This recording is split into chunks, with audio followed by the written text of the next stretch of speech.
Hello, this is A.D. Ramsey of Davita Handcraft Soap, and I figured I would take you along today because I'm making a pound cake. I think I'll have to move the camera, but I'm making a pound cake for my dessert today, and I'm using a 2-piece tube pan. I believe that's what this is called, a tube pan. So it's pretty simple. You have butter, and I use unsalted butter because that way you can control the salt the way you want it. Eggs, lots of eggs, 6 eggs. Sugar, lots of white sugar, and that also helps form the crust on the outside. So pound cakes are traditionally either they have a drizzle on top with powdered sugar and just a little bit to give it some more sweetness. But I don't do that because this sugar gives it a nice little crust on the outside. That's plenty for me. I don't use milk. I use sour cream, and this is both a leveling agent and moisture, adds moisture to the cake. Flour and just a little bit of salt and a little bit of baking soda. That's also a leveling agent, the baking soda. And I mix it right in with the salt. To flavor it, you can flavor it with whatever you want. But I'm going to use some almond extract, a little bit of rum, and some vanilla. And I'm going to use just a little bit of each. More almond, like I'll do a tablespoon of almond and a half a teaspoon of these two combined. We'll use the creaming method. So we will cream together all the wet ingredients. We'll cream together the eggs, the butter, and sugar.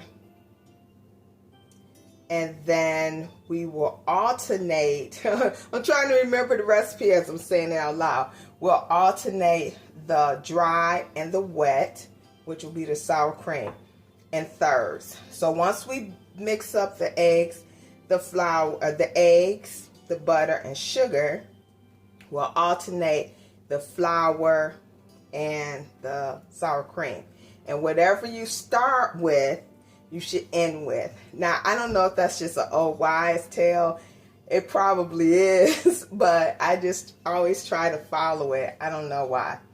I'll start the oven. It's preheating right now at 325.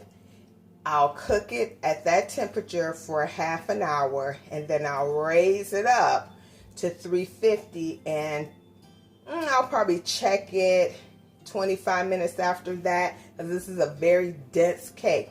In fact, if you want to make a checkerboard design, and this goes for all baked goods, but rather it's pound cake, cheesecake, even pies, or any type of design, soap, it doesn't matter. The trick is that you make sure it's the same consistency. For example, if you want to make this into a checkerboard, you would take a scoop. This is so it looks more natural and doesn't clump up together. You take a scoop and you scoop in whatever colors you want. Then you take another scoop and you alternate the colors in the pan. And you keep doing that. And then that way it doesn't bleed together and it stays a more checkerboard consistency. That also works if you want it to be marbled. You know how some people, they pour the batter and then they pour the batter on top, and they almost like a drop swirl kind of method.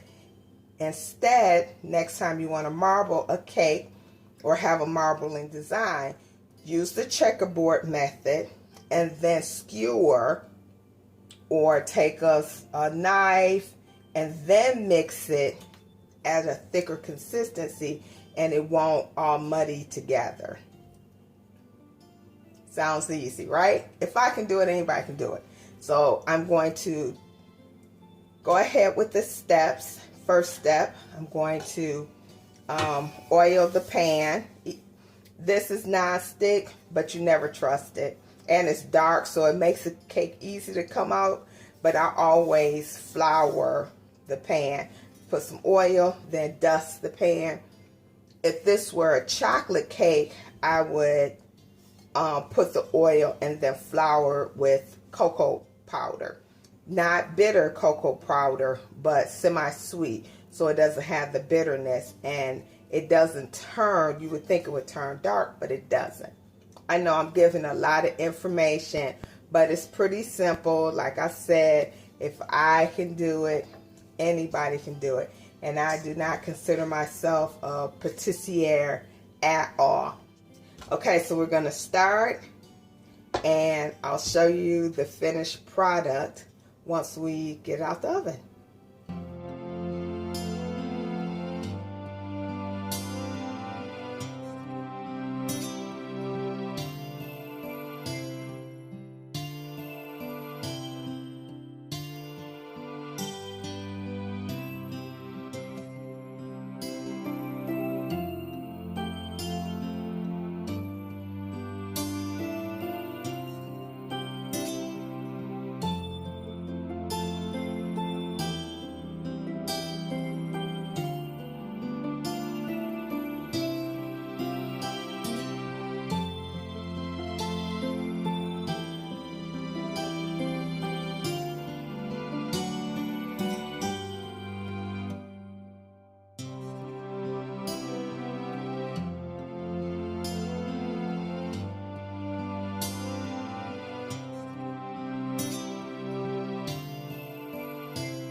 Okay, so you have to excuse the fan. I'm cooking my dinner on the stove, and with the oven just being turned off, it was way too much heat. So this is the cake, and remember I said about the crispy, crunchy top? That's from the sugar. And it's almost like a cookie consistency that's on the top. So it crumbles around the top, and then the moisture is going to soak that in. And I will cut it in a few hours. You have to let it sit, of course. And it's nice. You can eat it with whipped cream or plain. I eat mine plain. Sometimes I might melt down a little peanut butter and use it as a sauce. So that's it. My little pound cake. This is A.D. Ramsey. You all have a great day. Bye.